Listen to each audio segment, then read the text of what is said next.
এই মুহূর্তে সব থেকে বড় খবর, ত্রিপুরার খোঁজ খবর নিলেন মমতা বন্দ্যোপাধ্যায়। ভবানীপুরের প্রার্থী হিসেবে লড়বেন মমতা বন্দ্যোপাধ্যায়। আজ নমিনেশন জমা দিয়েছেন তিনি। নমিনেশন জমা দিতে গিয়ে ত্রিপুরার খোঁজ খবর নিলেন নির্বাচনের কমিশনের এক কর্মী থেকে। তিনি বললেন, সমীর রায় বর্মন বেঁচে আছেন তো?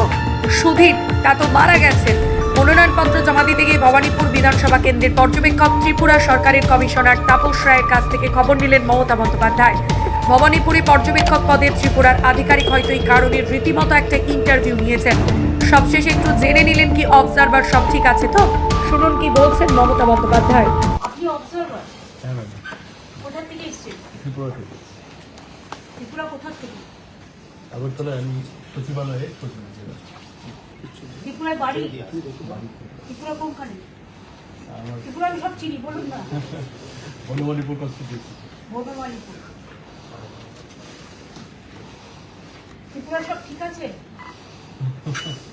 মোটামুটি কৈলাস শহর ওদিকটা ঠিক আছে? আমি ওখানকার ডিএম ছিলাম, সুতরাং মোটামুটি ভালো।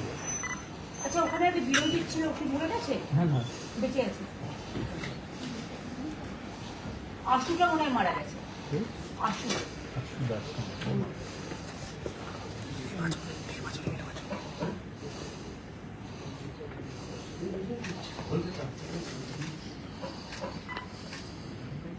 সমীর বর্মন বেঁচে আছে এখন?